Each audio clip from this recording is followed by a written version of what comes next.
Hello hi. Anchakkalla Kokkan cinema കണ്ടിറങ്ങി. ഒരു വ്യത്യസ്തമായ പേരല്ലേ അഞ്ചക്കള്ള കോക്കാൻ. എന്തുകൊണ്ടായിരിക്കും അങ്ങനെ ഒരു പേര് എന്ന് ഞാൻ വിചാരിച്ചിരുന്നു സിനിമ കാണുന്നതിന് മുമ്പ്. ഒപ്പം ഒരു ഊഹം കൂടി ഉണ്ടായിരുന്നു.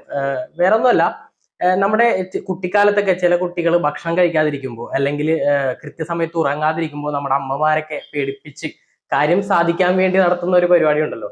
കോക്കാൻ വരുന്നേ, എന്റെ കൊച്ചിനെ പിടിക്കല്ലേ, കൊച്ചു ഭക്ഷണം കഴിക്കേ എന്നൊക്കെ പറയുന്ന ഒരു പരിപാടി ഉണ്ടല്ലോ. അത് തന്നെയാണ്. അവര് അത്തരം ഒരു കഥാപാത്രത്തെ എടുത്തിട്ട് അതിനൊരു പേര് ഇട്ടു കൊടുത്തു, അഞ്ചക്കള്ള കോക്കാൻ.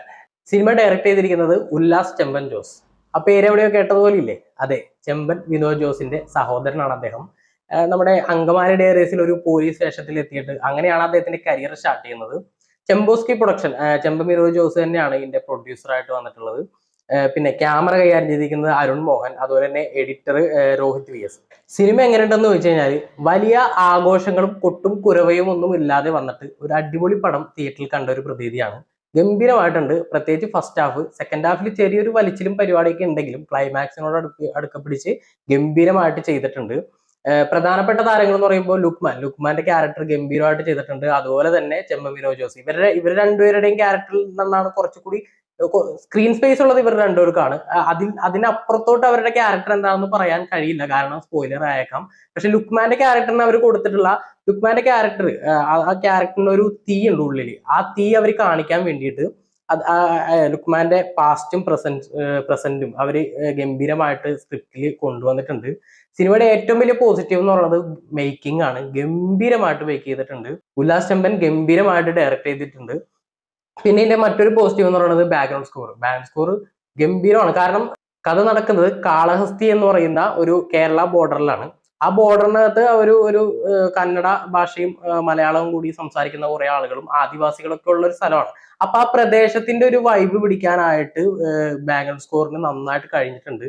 പ്രത്യേകിച്ച് ആക്ഷൻ രംഗങ്ങളിലൊക്കെ കൊടുത്തിട്ടുള്ള ബാക്ക്ഗ്രൗണ്ട് സ്കോർ ഗംഭീരമായിരുന്നു. തിയേറ്ററിൽ ഭയങ്കര വൈബായിട്ട് ഭയങ്കര ഓളത്തിലായിരുന്നു ആ ബാക്ക്ഗ്രൗണ്ട് സ്കോർ ഒക്കെ പോയിരുന്നത്. അതുപോലെ തന്നെ ക്യാമറ ഒരു ആ ഗ്രാമത്തിലെ കാടും അതുപോലെയുള്ള പ്രദേശങ്ങളൊക്കെയാണ് കാണിച്ചിട്ടുള്ളത്. അതിന്റെ വൈഡ് ഷോട്ടും ഒക്കെ ഗംഭീരമായിട്ട് വന്നിട്ടുണ്ട്. ക്യാമറ ചെയ്തിരിക്കുന്നത് അരുൺ മോഹനാണ്. ഞാൻ പറഞ്ഞത് മണികണ്ഠൻ അയ്യപ്പ മ്യൂസിക് ചെയ്തിരിക്കുന്നത് ഗംഭീരമായിട്ട് ചെയ്തിട്ടുണ്ട്. ഒരു വോക്കലോട് കൂടിയിട്ടുള്ള ഒരു തമിഴ് പാട്ട് അല്ലെങ്കിൽ ഒരു കന്നഡ സോങ് വോക്കലോട് കൂടിയിട്ട് പോകുന്ന ഒരു ബാക്ക്ഗ്രൗണ്ട് സ്കോർ ഇടയ്ക്കിടയ്ക്ക് ഇങ്ങനെ വരുന്നുണ്ടായിരുന്നു. അത് ഗംഭീരമായിട്ട് തന്നെ വന്നിട്ടുണ്ട്. പിന്നെ ഇതിനകത്ത് മറ്റൊരു വലിയൊരു പോസിറ്റീവ് എന്ന് പറയുന്നത് രണ്ട് താരങ്ങളാണ്. നമ്മുടെ ശ്രീജിത്ത് രവിയുടെ ഒരു ക്യാരക്ടർ ഉണ്ട്. ശ്രീജിത്ത് രവിയുടെ മക്കളായിട്ട് അഭിനയിക്കുന്ന രണ്ടുപേര്. അതിലൊരാള് മെറിൻ ജോസ് പൊട്ടാക്കൽ എന്നാണ് അദ്ദേഹത്തിന്റെ പേര് കിടക്കുന്നത്. വേറെ ഒരാളുടെ പേര് എനിക്കറിയില്ല. ആ മെറിൻ ജോസ് പൊട്ടാക്കൽ ആരാണെന്ന് വെച്ച് കഴിഞ്ഞാൽ നമ്മുടെ അങ്കമാലി ഡയറീസിൽ അപ്പാനി ശരത്തിന്റെ അളിയനായിട്ടൊരു ക്യാരക്ടർ ചെയ്യുന്ന കക്ഷി.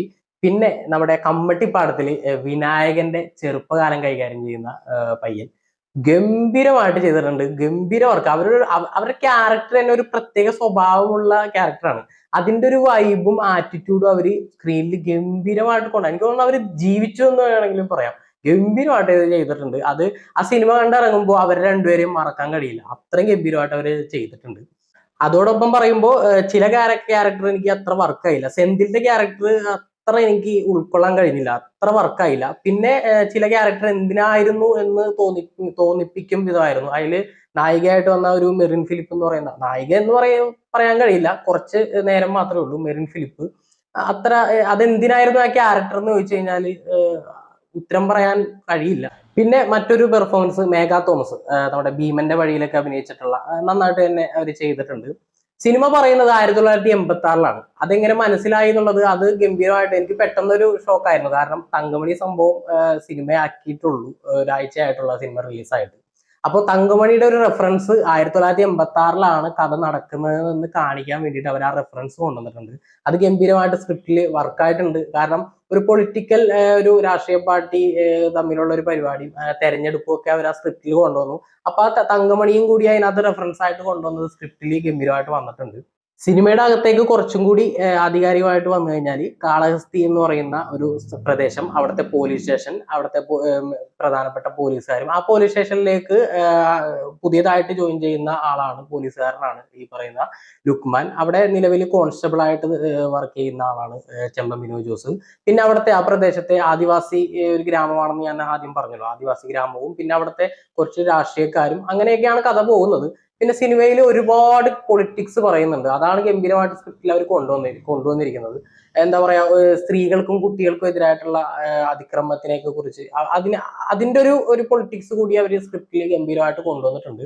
Making was really amazing. കാരണം ചില ഫൈറ്റ് സീനുകളൊക്കെ ഗംഭീരമായിട്ട് വന്നിട്ടുണ്ട്. പിന്നെ ഒരു കള്ളുഷാപ്പിലെ ഫൈറ്റ്, എന്റെ മോനെ ഭയങ്കര വൈബായിരുന്നു. കാരണം ഒരു പാട്ട് ഓൺ ചെയ്ത് വെച്ചിട്ട് ആ പാട്ടിന്റെ ബാക്ക്ഗ്രൗണ്ടിലാണ് ആ ഫൈറ്റ് നടക്കുന്നത്. അത് ഗംഭീരമായിട്ട് വന്നിട്ടുണ്ട്. പിന്നെ പോലീസ് സ്റ്റേഷനിൽ ഒരു ഫൈറ്റ് ഉണ്ട്, അതും ബാക്ക്ഗ്രൗണ്ട് സ്കോർ നല്ല ഗംഭീരമായിട്ട് വന്നിട്ടുണ്ട്. പിന്നെന്താ പറയാ, മൊത്തത്തില് സെക്കൻഡ് ഹാഫിൽ ഒരു ഇത്തിരി വലിച്ചില് കാര്യങ്ങളൊക്കെ ഉണ്ട്. പിന്നെ ചില സീനിൽ സെക്കൻഡ് ഹാഫിൽ ചില സീനിൽ ഒരു സീനിൽ നിന്ന് മറ്റൊരു സീനിലേക്ക് കടക്കുമ്പോൾ ഒരു കണക്ഷൻ ഫീൽ ചെയ്യുന്നുണ്ടായിരുന്നില്ല ചില സ്ഥലങ്ങളിൽ. അങ്ങനെ പിന്നെ കുറച്ച് കഥാപാത്രങ്ങൾ എന്തിനായിരുന്നു എന്നുള്ള അങ്ങനത്തെ കുറച്ച് കാര്യങ്ങളൊക്കെ ഒഴിച്ചു നിർത്തി കഴിഞ്ഞാൽ സിനിമ തുടക്കം മുതൽ അവസാനം വരെ ബോറടിക്കാതെ, ലാഗില്ലാതെ, എൻഗേജിങ് ആയിട്ട് കണ്ടുകൊണ്ടിരിക്കാൻ കഴിയുന്ന ഒരു സിനിമയാണ്. ഒരുപാട് പൊളിറ്റിക്സ് പറയുന്ന ഒരു സിനിമയാണ്. എന്നെ സംബന്ധിച്ചിടത്തോളം ടെക്നിക്കലി അതുപോലെ തന്നെ പെർഫോമൻസ് വൈസ് എല്ലാം കൊണ്ടും നല്ലൊരു സിനിമ അനുഭവം കൂടിയായിരുന്നു അഞ്ചക്കള്ള കോക്കാൻ. നിങ്ങൾക്ക് തിയേറ്ററിൽ കാണാൻ ആഗ്രഹമുള്ളവർ കാണാം. സിനിമ കണ്ടവരാണെങ്കിൽ എങ്ങനെയായിരുന്നു നിങ്ങളുടെ അനുഭവം എന്ന് കമന്റ് രേഖപ്പെടുത്താം. വീണ്ടും പുതിയൊരു സിനിമയുടെ വിശേഷമായിട്ട് വരാം. Bye bye.